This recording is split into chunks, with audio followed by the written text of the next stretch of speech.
Bonjour, bienvenue à notre live sur la posture 7. Aujourd'hui, avec le très cher Andrei Morera, médecin, homéopathe, constellateur familial, auteur de plusieurs livres, un cher ami qui a accepté de participer avec moi à ce moment, à ces échanges que nous vivons super riches. À propos de ce nouveau livre que je suis en train de lancer, qui est ce livre « Je suis ici avec vous, 9 postures pour accueillir les enfants et adolescents en souffrance ». Ce sont 9 postures internes que nous adoptons lorsque nous pouvons effectuer un changement en nous. Et en nous, nous commençons à créer de nouvelles ressources pour soutenir ce processus de souffrance, ce processus de douleur qui, pour les enfants qui traversent des moments de dépression, de TOC, d'anxiété, d'automutilation, dans certains cas plus difficiles, des idées suicidaires également. Alors, aujourd'hui, André va venir ici pour apporter toute son expérience de nombreuses années en tant que médecin, homéopathe, traitant des familles, parlant de ces sujets. Alors, déjà, je vais l'appeler ici. Voyons s'il est déjà avec nous. Bonjour, bienvenue chère, tout va bien ma chère? C'est une joie d'être ici. Tout va bien par là? Pour moi aussi, un immense plaisir, André, c'est toujours merveilleux d'être avec toi. Ici, tout va très bien.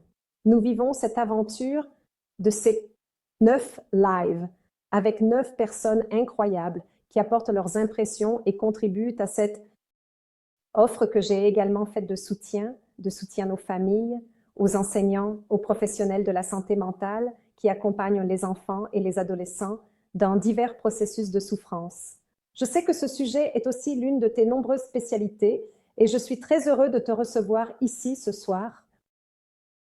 Gremaya, félicitations pour ce nouveau lancement, pour ce travail d'amour, pour cette opportunité d'offrir aux familles des ressources, d'aide, que je sais ne pas venir. Alors, simplement de ton travail comme thérapeute et comme constellatrice, mais viennent d'années d'expérience, de pratique, de vécu. Et je pense que cela a une force morale, une grandeur et une générosité aussi très grande de partager avec les gens ces ressources qui peuvent aider nos enfants et nos adolescents, encore plus avec ce regard systémique, avec ce regard élargi par la philosophie des constellations familiales. Alors, c'est une joie. Montre au public le livre en train de lancer. D'accord, laisse-moi montrer. Il s'appelle « Je suis là avec toi », 9 postures pour accueillir les enfants et les adolescents en souffrance. Il est fortement recommandé pour ces cas, André, que j'imagine que dans ton cabinet de médecine homéopathique, tu dois avoir de nombreux témoignages d'enfants et d'adolescents qui ont déjà traversé ce type de processus, déjà avant, déjà à cette phase naturelle de la vie qui était déjà un peu difficile de l'adolescence, de ce moment de renier plusieurs choses du noyau familial d'origine pour pouvoir aller vers sa propre vie. Il y a déjà quelque chose de troublé là, sauf que pendant la pandémie, cela a été augmenté de façon exponentielle en raison de l'isolement social lui-même qui les a empêchés de chercher leur groupe et cela augmente l'anxiété, l'utilisation excessive des écrans qui augmente l'anxiété non seulement chez les petits, mais aussi chez nous, les adultes. Et en dehors de tous les symptômes systémiques de la peur que nous avons tous vécus pendant la pandémie, peur de tomber malade, peur de mourir, des deuils difficiles qui ont été traversés, peur de perdre sa vie financière, de perdre sa source de revenus. Combien de peurs ont été vécues pendant ces 2 longues années, n'est-ce pas? Et que souvent, comme un réservoir d'eau qui se remplit, se remplit, se remplit, il y a ce trop-plein qui indique quand le réservoir est plein. Ces symptômes peuvent aussi émerger chez les enfants, n'est-ce pas? Et chez les adolescents, comme quelque chose qui dénonce un symptôme qui est général, qui est systémique, qui appartient à la famille. Alors, ainsi, j'imagine que vous devez voir beaucoup de cela dans votre cabinet. Comment cela se passe-t-il pour vous? Beaucoup, parce que les enfants et les adolescents ont toujours eu besoin de beaucoup de soutien, n'est-ce pas? Maintenant, comme vous l'avez bien dit, le contexte et les circonstances sont permettant que beaucoup de questions anciennes et nouvelles émergent à la surface. Et les parents se sentent très perdus au milieu de ce processus pour comprendre ce qui est normal, ce qui ne l'est pas, et comment aider et comment soutenir. Alors, oui, les cabinets sont de plus en plus remplis de familles et d'adolescents demandant de l'aide, ce qui est formidable, car c'est le processus même dans la difficulté.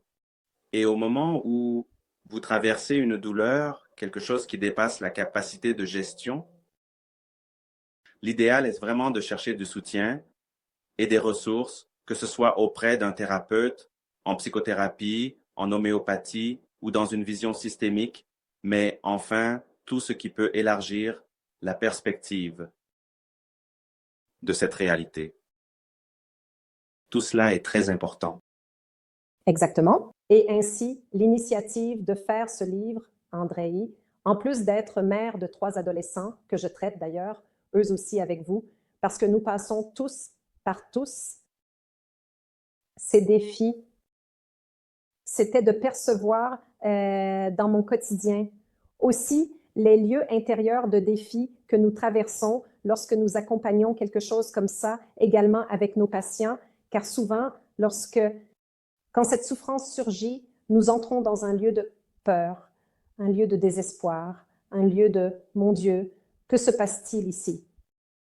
Comment vais-je gérer cela? Je ne supporte pas de voir cette souffrance. Alors parfois, les adultes vont dans le déni. Non, ce n'est rien. C'est des bêtises. Ils minimisent, non pas par malveillance, mais comme un véritable déni émotionnel. Il est difficile d'entrer en contact avec cela, car au début, nous ne savons pas encore ce qui se passe et on nie. Et parfois, de manière même violente, n'est-ce pas? En disant des choses comme « Et vous êtes la génération Nutella. Vous ne savez pas ce que nous avons traversé. Vous avez tout. Vous. » C'est quoi cette histoire? Pourquoi cette sensiblerie, ce mimimi? Et en fait, cet être est là dénonçant une souffrance importante jusqu'à ce que ce symptôme s'accentue. Il atteint un tel point qu'il arrive. Là, oui, un autre moment après le déni, cette colère, ce désespoir. Mon Dieu, que vais-je faire avec ça? Je dois demander de l'aide. Alors, il y a certaines attitudes qui contribuent à la guérison, qui contribuent à offrir un équilibre face à ce défi. Un moment qui se passe là et qui, en cherchant une aide spécialisée, que ce soit un thérapeute, un médecin, un homéopathe, un psychologue, ou ce regard systémique, dans certains cas, Andréi, y compris l'aide psychiatrique, car dans certains cas, cela est vraiment nécessaire.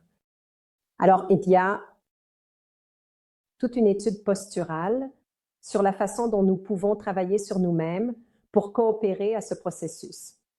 Et c'est un processus impliquant de nombreuses professions, vraiment multidisciplinaire. Je voulais aussi t'entendre un peu à ce sujet. Oui, en effet, je vois les parents très éprouvés en ce moment, car en s'occupant des enfants, ils traitent avec leur propre enfant intérieur. Ils traitent avec leur histoire, ils traitent avec eux-mêmes, avec leur rôle de père et de mère dans le monde, avec la responsabilité, avec la peur de ce qui peut arriver à ceux qu'ils aiment tant, n'est-ce pas? Et nous savons que les parents dédient à leurs enfants un amour immense qui déborde vraiment. Mais la peur, c'est une émotion naturelle qui n'est pas problématique, non. La peur fait partie. La peur nous pousse à chercher de l'aide, la peur nous fait nous sentir en sécurité et chercher des éléments de sécurité. La peur préserve, la peur nous fait tâtonner. Où est-ce que nous marchons? Le problème, comme vous l'avez bien dit, c'est le désespoir. C'est entrer soit dans le déni, je ne fais rien avec ça, soit je désespère, je n'ai pas de ressources pour gérer cela. Parce que les enfants, naturellement, cherchent des références et de la sécurité chez leurs parents. Alors, aujourd'hui, j'ai dit à une mère, à propos d'une fille de moins de 10 ans, j'ai dit, écoutez, elle n'est pas vous. Elle n'a pas à réagir et agir comme vous pensez qu'elle devrait, ou comme vous l'avez fait, ou comme vous pensez qu'elle devrait faire. Elle a sa propre personnalité, elle a sa propre manière, elle a sa propre façon de se comporter dans le monde et qu'elle trouve cet espace de naturel et puisse avoir ses émotions et sa propre manière validée est extrêmement important. Et si vous n'y parvenez pas, si vous projetez excessivement au point de ne pas y parvenir, de ne pas réussir à séparer cela, alors il y a un problème que nous devons examiner. Mais c'est une mère qui est déjà dans un travail intérieur depuis longtemps, avec beaucoup de conscience, avec beaucoup de perception. Elle a rapidement réalisé et rapidement retiré la projection. Oui, vraiment. Elle a le droit d'agir et de réagir à sa manière, de gérer les conflits, à sa manière, d'exprimer ses émotions à sa manière, d'avoir sa propre personnalité et de communiquer à sa manière. Et tout ce mouvement doit être nécessaire d'être respecté. Alors, valider, reconnaître, être à côté, être présent, offrir du soutien et en même temps guider, c'est difficile. N'est-ce pas? N'est-ce pas la posture 7? Oui, la posture 7, nous venons. Désolée, j'ai mis 6, n'est-ce pas? Laisse-moi enlever ça ici. Tu vas fixer, c'est le 7. Allons-y. Dans un instant, je le remets ici. Et une chose que je voulais te demander, Andrei, c'était par rapport à ce besoin d'imposer son propre être, n'est-ce pas? Que les parents continuent à imposer leurs propres recettes, cela reste aussi une forme de violence, n'est-ce pas? Que ma mère dit toujours que c'est violer en soi cette propre essence. Je suis là voulant imposer ma propre règle de comportement. Je veux, regarde, ça a marché pour moi, fais comme ça, fais comme ci. Et parfois, tout ce que l'enfant veut, en fait, encore plus fortement, l'adolescence, c'est se différencier. Cette phase de différenciation, d'individuation est quelque chose qui est déjà troublé naturellement, mais dans une phase aussi intense que celle de la souffrance, cela devient encore plus urgent pour les parents de comprendre. Parce que ce que tu es en train de commenter, c'est quelque chose que je pense que naturellement, les parents d'adolescents apprennent à faire à partir de ce moment-là, de la préadolescence. On commence déjà petit à petit. Hop, maintenant il me conteste, maintenant il dit ça. Donc, petit à petit, on lâche, jusqu'à ce que naturellement cela se produise. Sauf que dans une phase de souffrance intense, là, il y a une accélération de ce processus et il faut vivre cela de force. Quels conseils pouvez-vous donner pour que les parents puissent vraiment, c'est exactement tout ce dont nous avons parlé, n'est-ce pas? Dans les 6 lives précédentes, nous avons parlé de se retirer, de savoir donner de l'espace à cet être, n'est-ce pas? Pouvoir vivre sa propre personnalité en accompagnant, en étant la rive du fleuve pour que ce fleuve puisse suivre sa propre nature, son propre courant, n'est-ce pas? Donc, être la rive sans envahir, sans ensabler, sans... Enfin, se mélanger. Autant, quels conseils pourriez-vous donner à ce sujet? Je pense que les parents ont la tâche essentielle d'être deux choses fondamentales. Sécurité et stimulus. Dans la sécurité, il y a tout un espace de présence, de soins, d'accueil. Et dans la stimulation, il y a tout un encouragement pour la construction d'une individualité et pour le développement de cette personnalité. Donc, plus important que de donner, la réponse toute faite est d'aider l'adolescent à valider, reconnaître et nommer ce qu'il ressent et ce qu'il vit.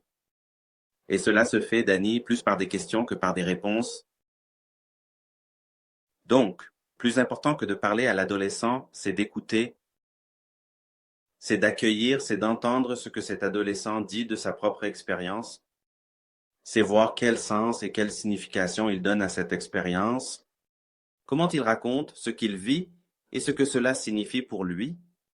Et naturellement, dans ce processus d'écoute, l'adolescent montre les lacunes où il a besoin d'aide, où il demande, où il s'ouvre, où il sollicite une assistance de cette référence et de ce lieu de sécurité. Donc, parfois, là, ce qu'il faut, c'est juste être à côté. Parfois, ce qu'il faut, c'est écouter attentivement. Parfois, ce qu'il faut, c'est parler en racontant son expérience ou en aidant. à resignifier émotionnellement une expérience. Parfois, ce qu'il faut, c'est donner un stimulus didactique qui aide l'autre, développer. Et parfois, ce qui aide, c'est de laisser mijoter. Et cette partie, les parents, parfois, surtout les parents actuels, ont des difficultés et clarifions ce que signifie laisser mijoter, car cela ne représente pas l'abandon, cela ne représente pas un manque de soins, cela ne signifie pas ne pas être présent. Pour l'enfant, cela représente essentiellement quelque chose que j'ai vu être un grand défi pour les parents actuellement, faire confiance aux enfants. Et faire confiance ne signifie pas parce qu'il est prêt, parce qu'il est développé, mais cela signifie parce qu'il a la compétence parce qu'il a la capacité de devenir, parce qu'il peut y arriver, parce qu'il a le droit de parcourir un chemin de construction de cette sécurité et de cette force intérieure. Donc, ce mouvement est très important. Je me souviens, Dani, d'une expérience que j'ai eue à l'adolescence. Je raconte cela fréquemment et j'ai grandi dans des villes de l'intérieur. Donc, nous déménagions de ville en ville à l'intérieur parce que mon père était juge et il voulait retourner dans la capitale. Et il y avait une règle selon laquelle, pour qu'un juge devienne juge d'une capitale à cette époque, il devait passer par au moins 3 villes de l'intérieur auparavant. Donc, nous restions un certain temps dans une ville de l'intérieur et nous déménagions. Et quand alors il a obtenu le poste à Belo Horizonte, j'étais en 4e année. 4e année, c'est quoi? 5e année? Ce qui est aujourd'hui la 5e année. Quel âge est-ce? 11 ans à peu près. 11. 11? C'est à peu près ça. Donc j'étais en 4e année, c'est à ce moment-là que je suis venu à Belo Horizonte. Et donc j'avais entre 11 et 12 ans quand cela s'est produit. Nous vivions au centre-ville à Belo Horizonte.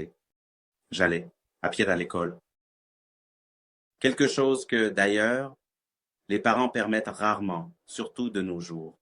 J'allais à pied à l'école qui se trouvait à peu près ici, à 2 kilomètres de distance. Waouh! C'était une bonne petite marche. J'aimais ça d'ailleurs. Et je marchais et je revenais. Et puis un jour, un petit ami m'a invité à aller chez lui. Et c'était un samedi.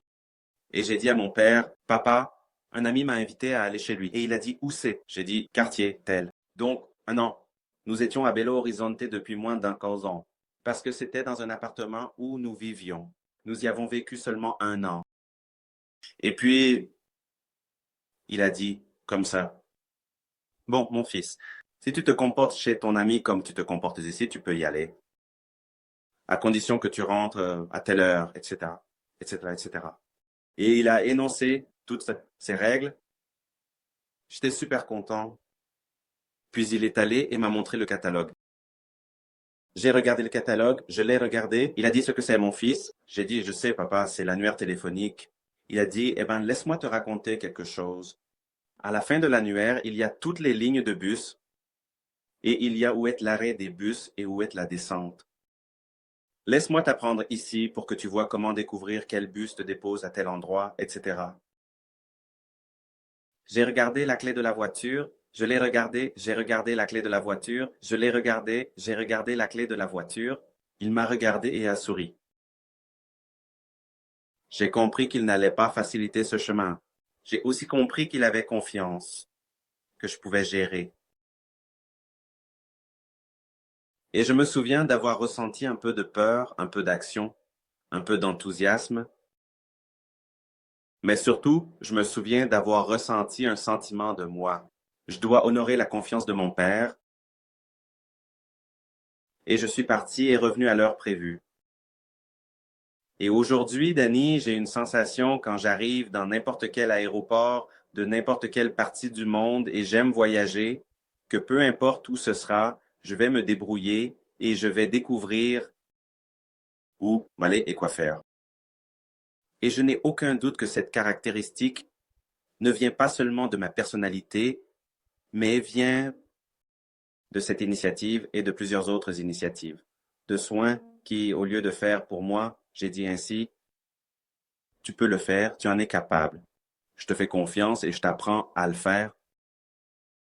C'est ça la confiance. Il l'a mise au feu, mais c'est un feu surveillé, n'est-ce pas? Alors c'est un feu surveillé, tu comprends? C'est un feu réfléchi, ressenti, protégé, un feu dans un environnement de sécurité. Ce n'est pas un feu de l'abandon. C'est le feu de l'opportunité. Peut-être qu'on pourrait appeler ce feu une opportunité, mais je vois aujourd'hui beaucoup de parents qui ont du mal à faire ce mouvement. Et peut-être que la difficulté de faire confiance à son enfant et la difficulté de se faire confiance à soi-même, c'est la difficulté de faire confiance à son propre processus. Et bien sûr, il y a la peur. Et bien sûr, aujourd'hui, la société est différente. Les situations sont différentes. Je ne sais pas si, en tant que fils de mon père, aujourd'hui, j'aurai la même condition avec la société que nous avons. Mais le fait est que peu importe l'intensité avec laquelle vous le faites, il est nécessaire d'être ce processus. Été. Une chose qui est intéressante, La posture, n'est-ce pas, Dani? Je pense que c'est de cela que tu parles dans cette posture, n'est-ce pas? Dans le livre et dans cette posture, parce que au moment où tu dis tu sais déjà faire, c'est essentiellement la confiance, n'est-ce pas? Tu peux. oui, nous avons eu lors du live de la posture 5 avec Ellinger Vieira da Fonseca, un live spécifiquement sur ce thème de la confiance, n'est-ce pas? Parce que ces 9 postures, Andrei, sont des postures que lorsque les parents parviennent à adopter, ils peuvent s'ouvrir à ce que ressent l'enfant, accueillir dans les 3 premières postures. Dans les 3 suivantes, jusqu'à la 6e, ce sont des postures de ouverture à la solution, mais pas la solution imposée par les parents, ou de manière plus, disons, agressive. C'est une ouverture à la construction ensemble. Je ressens avec toi, je ne souffre pas avec toi. Donc, c'est la première phrase, n'est-ce pas, que nous disons des 3 postures initiales, c'est que j'apprends à ressentir avec mon enfant, ou avec mon élève, ou avec mon patient, sans souffrir avec, d'accord? Et puis les 3 autres sont, je suis ici pour soutenir et donner un appui pour que ta solution soit trouvée. Alors, nous posons des questions, nous apportons des contes, nous racontons des histoires, nous partageons, mais pas ce partage imposant ou de quelqu'un qui fait un discours à l'enfant, à l'élève. Nous faisons parfois cette métalangage de raconter comme Bert Hellinger le faisait aussi, de raconter des histoires et des contes pour que la personne puisse se refléter d'une certaine manière dans cette histoire. Et donc aujourd'hui, en ouvrant les 3 dernières sessions en direct, ces 3 postures finales, ce sont des postures où nous pouvons célébrer ce chemin parcouru. Parce que lorsque nous vivons une douleur, y compris nous deux qui traitons tant d'enfants de blessures internes ou d'adolescents blessés, internes aussi que nous avons tous, les parents qui parviennent à traverser ces lieux, de ces 6 postures initiales, ils guérissent également leur propre enfant, leur propre adolescent blessé, parce que lorsque nous soutenons quelqu'un pour traverser ce processus, nous nous guérissons aussi ensemble. Et aussi, quand on se guérit, on parvient à offrir cela à l'autre. C'est un chemin à double sens. Alors, après avoir parlé de la confiance, ce dernier live que nous avons fait avec la posture 6, avec Luciana Pinheiro, nous avons beaucoup parlé de l'utilisation de l'art et de l'expression pour que nous comprenions ce langage nouvelle, parce que parfois ce n'est pas seulement la solution, c'est le langage qui est différent, c'est la solution de cet être qui peut parfois passer par un jeu vidéo, par une danse de K-pop, par un groupe de heavy metal. Qu'est-ce que cet enfant, cet adolescent recherche tant, n'est-ce pas? Et qui parle aussi de son processus. Sommes-nous prêts à écouter? Pour ceux qui entrent dans une scène, dans une pièce de théâtre ou un film, regardez un peu cette expression de cet être, n'est-ce pas? Pour qu'il puisse trouver sa propre construction, et nous sommes là, soutenant et prenant soin. Et aujourd'hui, vous ouvrez cette série de ceux qui regardent déjà en arrière sur ce parcours, sur ces 6 postures précédentes. Et alors, Face à la réponse que cet enfant, cet adolescent a apportée, je peux dire, waouh, maintenant tu sais déjà faire, c'est génial. Je commence à m'ouvrir pour célébrer la vie et pour reconnecter cet enfant avec l'énergie de la plénitude, de la vie, de la joie. Parce que souvent, ces processus de douleur, ils perdent le contact avec cela. Alors ainsi, je voulais te demander comment tu sens que dans ce processus, on peut initier cette reconnexion avec la joie de vivre, Andrei. Je vais te dire ce qui remplit maintenant mon cœur. Je pense que la joie de vivre vient de notre capacité à être nous-mêmes et à recevoir de la reconnaissance pour cela.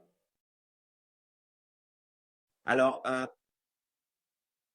une des postures essentielles dont tu parles là dans cette posture, cette qui est de ce mouvement de se connecter avec la joie de vivre, c'est pouvoir célébrer avec les enfants ce qui est déjà développé en eux et ce qui est déjà mature. Je me souviens d'un ami qui récemment, il partageait avec moi sa difficulté avec son fils adolescent et le sentiment de conflit avec ce fils.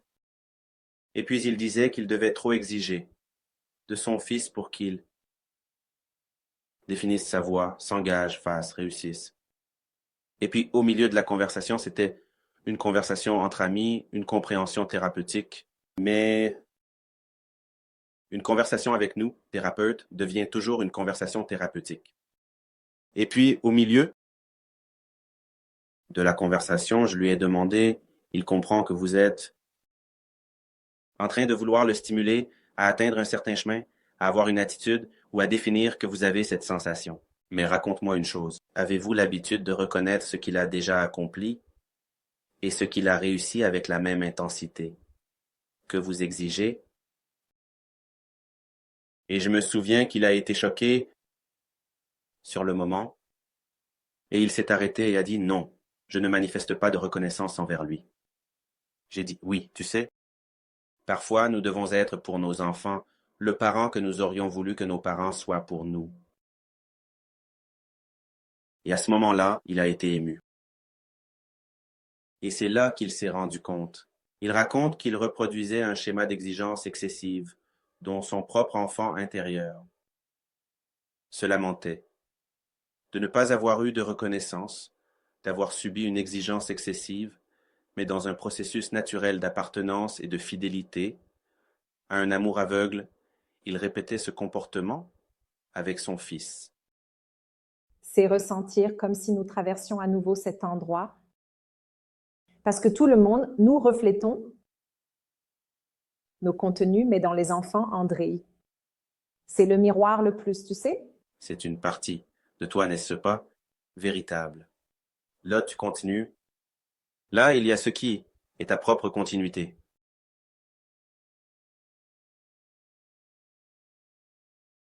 Et là, dans ce cas, cela devenait, je pense, plus sensible, Dany, parce qu'il s'agissait de la relation entre hommes.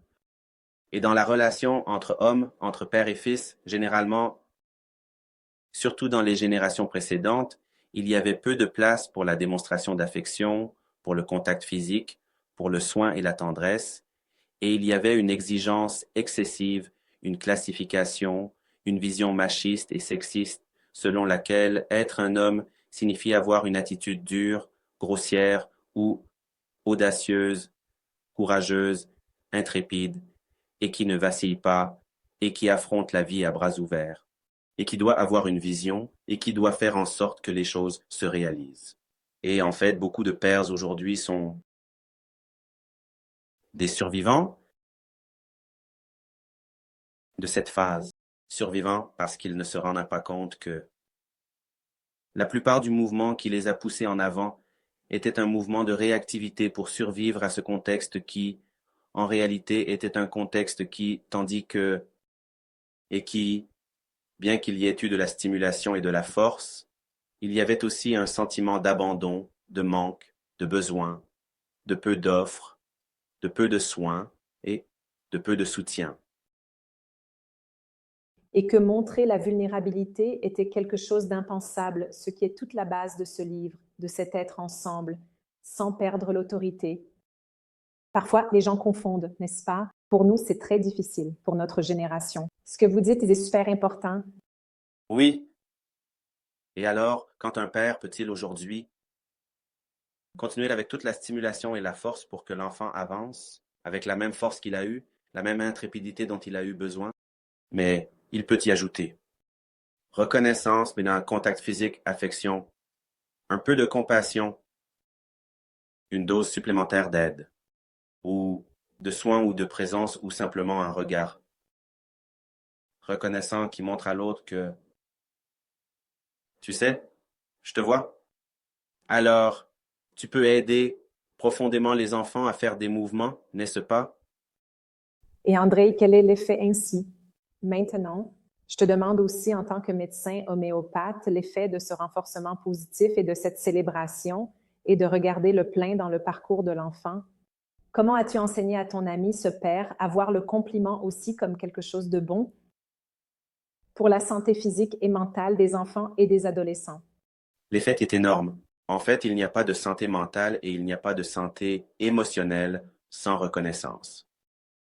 Si nous n'avons pas cela de la part des parents, nous allons le chercher ailleurs. Et c'est l'une des sources du manque émotionnel et affectif, du besoin de reconnaissance excessive, d'applaudissements, ou que certains remplacent par le titre, par le chemin professionnel, par le travail bénévole, par le chemin de la spiritualité, par la place dans le monde. Autrement dit, nous sommes tous à la recherche de notre place, d'appartenir, de nous sentir aimés, reconnus, validés. Et la santé physique est directement liée à cette santé émotionnelle, d'être soi-même. Quand cela manque, de nombreuses maladies psychosomatiques se manifestent, de nombreuses maladies que l'on dit avoir une origine émotionnelle se manifestent. Quand on parle de médecine, de maladies à fond émotionnel, cela ne signifie pas que l'émotion est la cause principale. Parfois, il y a une tendance génétique. Là, parfois, il y a une prédisposition organique, mais la question émotionnelle est le déclencheur. Pourquoi? Parce que les émotions, elles se traduisent dans le corps comme un déluge neurochimique. Et cette neurochimie s'exprime sous forme de molécules petites, particules de substances qui vont circuler dans tout le sang, vont jusqu'à la membrane des cellules, comme si c'était la porte, le mur extérieur d'une maison, vont se connecter à cette membrane et vont envoyer des signaux à l'intérieur de la maison et vont réguler le mode de fonctionnement de cette maison. Alors, ces molécules des émotions qui circulent dans le sang, elles régulent l'activation et la désactivation des gènes, elles régulent la forme, l'ordre des gènes qui viennent de l'intérieur et tout l'univers. Cela, aujourd'hui, nous l'étudions sous le nom d'épigénétique. Et ainsi, aujourd'hui, la médecine sait très bien que ce tableau et ce contexte émotionnel, il va devenir neurochimique, il va devenir un stimulus. Organique, il va générer un symptôme, il va générer un équilibre ou un déséquilibre cellulaire. Ainsi, chaque fois qu'un enfant ou un adolescent présente un symptôme, il a besoin d'une évaluation intégrale. Il a besoin d'une évaluation organique, biologique, d'une évaluation émotionnelle, psychologique, d'une évaluation du contexte et de l'environnement et d'une évaluation systémique, ce qui est un regard plus large sur l'expérience de l'enfant ou de l'adolescent. Et souvent, André, cela vient de loin. Cela vient de loin, non seulement du père qui parfois a été, comme tu l'as dit dans cet exemple que tu as donné, mais une fois tu m'as dit ça, Dani, nous sommes exposés à tant de force, même de notre temps, de notre culture en 2022. Les gens de notre génération, ce qu'ils ont traversé, ce que les femmes de ta génération ont traversé, ce que les hommes de ma génération ont traversé, quelles sont les mauvaises consciences que nous devons avoir en parlant dans la terminologie des constellations familiales quand nous nous référons à la mauvaise conscience. C'est ce que je fais qui me laisse avec cette conscience lourde, mauvaise, dans le sens de ressentir de la culpabilité, ce qui est un peu différent, comme Berthe aimait le dire, fait un peu différemment de la génération précédente, parce que sinon, on veut toujours rester avec une conscience légère, et la conscience légère est toujours liée à une non-action. Une acceptation pour pouvoir appartenir à tout prix, y compris de ses propres vérités, y compris de sa propre nature, et de tout ce que vous pouvez ajouter et apporter à votre système. Alors, c'est bon, complexe pour nous de faire ce nouveau pas parce que nous savons que nous traitons aussi avec des histoires très anciennes. Et quel conseil donnez-vous? Parce que voyez-vous, si une personne est dans une famille où elle ressent une énorme insécurité à faire des compliments, à renforcer positivement, n'est-ce pas? Que pourrait-elle faire intérieurement? Parce qu'en réalité, elle est là, essayant de faire de son mieux pour son enfant, mais en fait, elle se sent coupable parce qu'elle a appris cela dans le passé, n'est-ce pas? Comment faire un peu différemment? Oui, je vais te répondre, Danny, mais je voudrais que tu montres aux gens le livre qui est en train d'être lancé, dont nous parlons de la 7e posture. Il y a beaucoup de gens qui sont arrivés pendant que nous étions déjà en train de discuter et nous avons la joie de commenter la 7e posture que Danny présente. Dans ce livre, Je suis là avec toi, qui est composé de 9 postures pour accueillir les enfants et les adolescents en souffrance. Et c'est un livre que je recommande vivement, les amis, et qui propose 9 postures de soins essentiels, de tendresse, d'affection, basées sur son expérience, non seulement en tant que mère, mais aussi en tant que journaliste, thérapeute, constellatrice familiale. N'est-ce pas, dans ces mouvements? Et André Basta. Les gens peuvent cliquer ici sur la flèche ci-dessus, me suivre et entrer sur mon profil. Là-bas, il y a le lien direct pour pouvoir livrer dans tout le Brésil et pour les personnes à l'étranger. Nous préparons également le livre numérique. D'accord.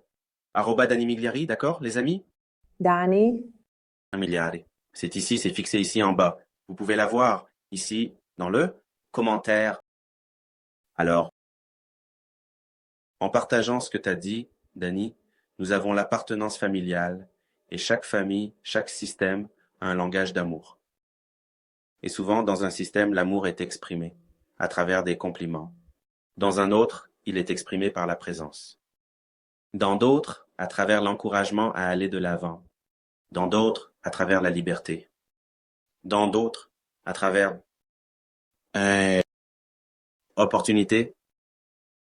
C'est beau que nous soyons fidèles à la forme de l'amour dans notre système, mais c'est encore plus beau que nous devenions polyglottes et apprenions à parler d'autres langages d'amour et à intégrer d'autres langues à ce système et à cette manière de parler. Seulement, comme vous l'avez bien dit, quand nous faisons cela, nous nous sentons quelque peu en décalage avec le système d'origine, car nous rompons, d'une certaine manière, avec l'appartenance. Et il y a une culpabilité, et je dis toujours aux gens que cette culpabilité est un bloc de glace que nous mettons sous le bras et que nous portons avec lui. Et ils font avec la chaleur de la persistance du soin affectueux que vous vous prodiguez à vous-même. Et en percevant le mouvement de liberté qui vient comme une bénédiction de ceux qui sont venus avant, alors ajoutez une autre forme d'amour pour les enfants et affrontez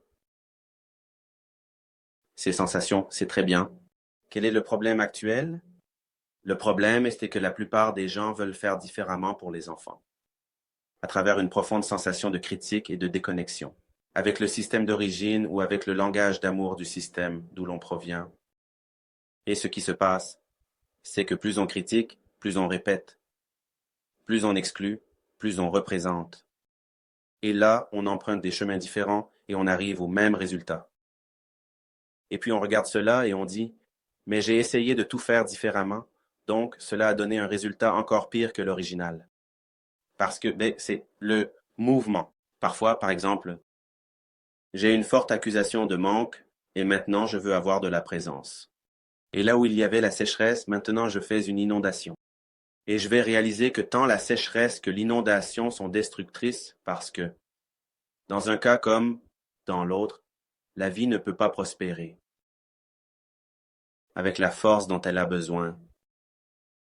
Alors, plus nous pouvons, en tant que parents, en tant que personnes qui prennent soin des autres, nous enraciner et puiser la force de notre origine, de notre système, de notre place dans la famille, plus les enfants peuvent être libres et avoir des parents entiers à leur offrir. Un lieu d'innovation et de légèreté qui les emmène au-delà. Et tout cela est un processus, une chose que je dis souvent, Andrei. Et cela est si intimement lié au processus d'amour de soi et de sortir de cette autocritique intérieure qui est, quand on regarde en arrière vers notre propre vie, on regarde toutes nos versions antérieures avec un profond respect, avec une profonde dignité et une compassion parce qu'elles ne savaient pas ce que nous savons aujourd'hui. Les regarder avec cet amour, c'est dire « grâce à vous, je suis arrivée là où je suis ». Au lieu de dire « oh là là, tu as tout fait de travers, tu as tout fait de travers ». Je fais toujours une analogie, par exemple, avec le tronc d'arbre qui a tous ses anneaux. Si je regarde une de ces phases de ma vie, avec ce regard d'exclusion, comme tu l'as bien dit, et que je voulais l'arracher si c'était possible, si j'arrachais de mon tronc de vie, de l'arbre de la vie, cet anneau, cet arbre deviendrait plus faible, plus fragile, beaucoup plus susceptible aux tempêtes, aux fléaux. Donc ainsi, nous pouvons voir que tout ce qui nous compose, toutes ces phases que nous traversons, est justement notre force. Et si je regarde avec ce même regard de dignité mes ancêtres, même avec douleur, n'est-ce pas? Et c'est là que les constellations familiales entrent en jeu, ainsi que la connaissance de soi, parce qu'en fait, parfois, quand vous avez fait l'analogie de la culpabilité, avec le bloc de glace, j'utilise beaucoup le bloc de glace pour faire une analogie avec le traumatisme, que le traumatisme, nous nous embrassons, nous nous aimons, nous prenons soin de nous et ils font lentement, n'est-ce pas? Et ainsi, il y a un chemin. Seulement dans ce livre ici, André, je parle de personnes qui n'ont pas les ressources que nous avons pour pouvoir faire. Cette auto-analyse, cette conscience de soi, ils sont les petits et nous sommes les grands. Ce n'est pas en termes de valeur ou de mérite parce que je suis plus grand, c'est parce que j'ai une plus grande responsabilité. Moi, je prends soin de cet enfant, je prends soin de cet adolescent. Et quand je me vois me traiter avec cette mesure d'autocritique, de rudesse, et je commence à l'appliquer ici aussi, je viens ici, je sors de la position, n'est-ce pas, de père, de mère, de professeur, de quiconque accompagne, et je viens ici, ah, il a paniqué, il a fait une crise, je fais une crise aussi. Il pleure, ben je commence à pleurer aussi. Il est anxieux, ce n'est pas que nous ne ressentirons pas ces choses. Il est naturel que nous tombions parfois de cet endroit. Mais les adultes ont maintenant cette responsabilité, cette possibilité de créer quelque chose de différent et de chercher à rester équilibré le plus longtemps possible. Ainsi, nous avons parlé profondément de cela lors des 3 premières diffusions en direct, car je fais une diffusion en direct avec un spécialiste de chaque posture. Aujourd'hui, c'est vous. Tout est sur mon YouTube. Dani Miliari, c'est aussi sur mon IGTV. Les gens, ces lives sont merveilleuses. Nous avons eu le Rosando Klingem, Hélène Vieira, et nous avons eu une série de spécialistes merveilleux où nous pouvons dire « je dois m'aimer, je dois prendre soin de moi ». Et plus je prends soin de moi, plus j'ai la capacité de m'occuper de cet enfant, de cet adolescent. Mais souvent, nous exigeons d'eux la même chose et ils n'ont pas les ressources pour cela, n'est-ce pas? Alors, comment pouvons-nous aider? C'est quelque chose de totalement nouveau car nous serons avec cette équipe multiprofessionnelle. Là, multidisciplinaire, soutenant l'homéopathe, le médecin, le psychologue, le psychiatre. Mais nous devons, en tant que mère et père, trouver un endroit qui fera une énorme différence pour que toute cette équipe puisse travailler et fonctionner, y compris dans la relation avec l'école, avec les psychopédagogues, car souvent ces problèmes arrivent à l'école. Et à quel point les enfants et les adolescents se sont vraiment éloignés du processus. Tout le processus éducatif commence à avoir une série de problèmes également. Alors, ce processus, tout ce parcours vise à prendre soin de ces jeunes ici. C'est un livre pour adultes. Il est devenu, André, très fin. C'est juste un livre de posture, là, et tout l'approfondissement se fait à travers ces lives que je laisse ouvertes sur mon YouTube. Et ainsi, toujours avec beaucoup d'affection pour que nous puissions réaliser que selon la posture que nous adoptons en tant que soignants, professeurs, thérapeutes ou autres, et surtout en tant que mère, en tant que père, ce qui va se passer, c'est un encouragement de cet être à vraiment s'épanouir. Il émerge à sa manière et nous sommes là Juste en étant cela, j'aime cette image de la rive du fleuve pour qu'il puisse couler selon sa propre nature. Nature, vous savez. Alors, c'est la proposition de ce livre et je suis très heureux de partager ce moment avec vous parce que je connais votre dévouement à cela, votre affection aussi, et en même temps, cette ouverture pour que nous réalisions que ce n'est pas une pensée magique, ce n'est pas une attitude magique, ce n'est pas une recette toute faite, c'est chacun étant la meilleure personne possible pour cet être qui est la mère et le père. Unique et intransférable, expérimentant de manière personnelle une nouvelle façon d'observer ce qui se passe là. C'est juste une proposition, tu sais, André, de posture. Quand je parle de posture interne, c'est que je peux m'arrêter un peu et observer ce que cet être a besoin. Parfois, il veut juste pleurer, parfois, il veut juste être vu, parfois, il veut juste te montrer ce qui le rend heureux. Et là, cela entre déjà dans ces 3 postures finales. Cela a commencé avec toi, cette joie de vivre. Alors, je voulais que tu fasses tes remarques finales, André, parce que je sais que tu es pressé par le temps. Il nous reste seulement 4 minutes pour dire ce qu'est cette posture de célébrer la vie, de regarder avec gratitude, y compris chez ses enfants et adolescents, pour ce chemin de douleur qui a été parcouru avec l'adulte. Et maintenant, il peut regarder en arrière et dire « j'ai réussi ». Je pense que c'est l'adulte qui célèbre la vie avec lui-même. Tu sais, Danny, célébrer sa propre humanité et pouvoir aussi partager avec les enfants une humanité vulnérable. Qui apprend, qui grandit, qui mûrit, qui en même temps qu'elle est sécurité, est aussi flexibilité et est aussi changement et est aussi transformation, parce que la vie va apporter des phases de changement et de transformation. Tout le temps. Alors, j'ai beaucoup de respect. Il y a une personne qui a posé une question ici, je l'ai trouvée intéressante. Elle a utilisé l'expression, c'était Renata. Mère Nutella et mère Racine, vous avez déjà entendu cette expression, n'est-ce pas? Le regard adolescent. On comprend quand on entend ça, parce qu'en général, on utilise ce terme mère Nutella pour la mère qui est plus conciliante, plus affectueuse, plus accueillante, qui laisse les enfants avoir plus de contrôle. Et la mère Racine pour qu'elle ait plus de poigne, plus de fermeté. Mais j'ai appris que la tâche des femmes dans la maternité, être mère, c'est quelque chose d'extrêmement difficile et d'extrêmement admirable. Moi, personnellement, je ne connais pas quelle est la place d'être femme dans le monde. Alors, j'ai développé un regard de plus en plus compatissant à ce sujet, dans le sens de moins un regard de reproche, de il faut faire comme ça ou c'est comme ça que ça doit être, vers un regard de compréhension de quel est le contexte et de ce dont vous avez besoin dans cette situation. Parce que les mères ne viennent pas avec. Et les pères, mais surtout les mères, qui assument la charge la plus intense et la plus difficile, la plus lourde, d'autant plus que beaucoup d'hommes partent à ce moment-là. Elles ne viennent pas avec un manuel, elles ne viennent pas avec un scénario. Et nous vivons dans une société où les femmes sont très dures avec les femmes, et elles exigent encore plus que ce que les hommes exigent, et finissent par exercer un machisme, d'une exigence du il faut, et être mère, c'est être de cette façon, c'est être de l'autre, car je me remplis de respect en ce moment pour dire qu'être mère, c'est être le meilleur que vous puissiez être, c'est être entièrement dans le processus, c'est demander de l'aide et apprendre les unes des autres. C'est former un réseau de soutien et d'appui pour faire face à cette tâche qui est ardue, se laisser submerger puis apprendre à se ressaisir et pleurer autant dans un processus que dans l'autre, car les deux impliquent des limites qui ne sont pas claires, qui ne sont pas définies, et que chaque histoire rend plus facile ou plus difficile.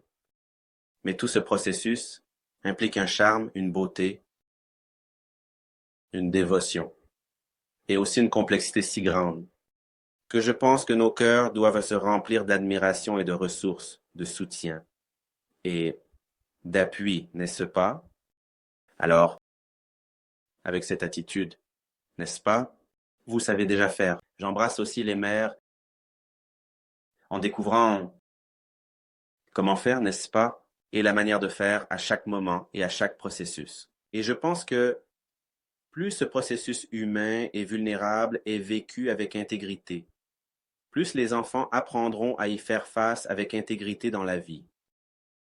Écoute, en tant que femme et en tant que mère, je vais parler au nom de plusieurs qui écrivent ici de la gratitude que nous ressentons d'être vues par vous, car vraiment être mère est quelque chose de très viscéral et aucun mot ne s'approche même de rendre justice à ce que c'est, je dis ainsi, si les enfants sont des miroirs très intenses, imaginez pour les mères.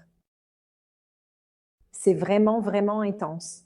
Alors, André, juste pour conclure, je veux dire que ce livre ici, il a été écrit à genoux par une mère qui écrit, qui suis journaliste, qui suis constellatrice familiale, qui suis thérapeute depuis de nombreuses années et surtout chercheuse du comportement humain. Mais je suis ici, les gens, ceux qui sont... Une mère extrêmement dévouée. Dévouée, aimante, elle ne le dit pas, mais je connais les coulisses. Dévouée, présente, elle est là pour ses enfants, affrontant 1001 défis et environnements, se reconstruisant à chaque instant. Je suis sûr que ce livre est rempli d'amour et de sagesse pratique, car il provient d'une expérience très pratique et très solide d'amour. Beaucoup, André. Je suis en train de penser que cette phrase « Wow, maintenant tu sais déjà faire, c'est génial ». Moi aussi, je sais déjà faire, c'est génial. Et je suis ici pour raconter cette histoire à toutes les mères et tous les pères qui ont besoin de soutien avec des enfants qui traversent la dépression, l'anxiété, l'automutilation. Nous développons une série d'études aussi, par exemple, sur l'utilisation des essences, des huiles essentielles qui sont utilisées avec ce roll-on qui aide à redéfinir le mouvement de l'automutilation. Et pour arrêter de s'automutiler, j'ai fait quelques expériences avec ma cousine à ce sujet. Guy Marins et nous faisons des travaux très intéressants parce que nous sommes tous des mères et des pères intéressés par cela. Donc, je suis entièrement à disposition. Ceux qui le souhaitent, suivez-moi simplement. Le livre est dans le lien de mon profil. Et André, merci encore une fois de me soutenir aussi avec ton amitié, avec ton bon regard sur moi, mon chemin. Je t'aime beaucoup. Je te remercie énormément. Un bisou pour toi, un bisou pour Ney. Que Dieu te garde, d'accord ? Merci beaucoup pour cette invitation, pour cette opportunité de participer. Félicitations pour cette nouvelle initiative d'amour. Et les gens, profitez-en pour suivre ici Daniela, Miliari, Pointe, Miliari, et découvrir le magnifique travail de Daniela. Et toujours ici, toujours ouvert, toujours disponible, tu vois. Très reconnaissante, mon frère. Que Dieu te garde et succès pour ta prochaine live. Un gros bisou. Merci. Au revoir, au revoir.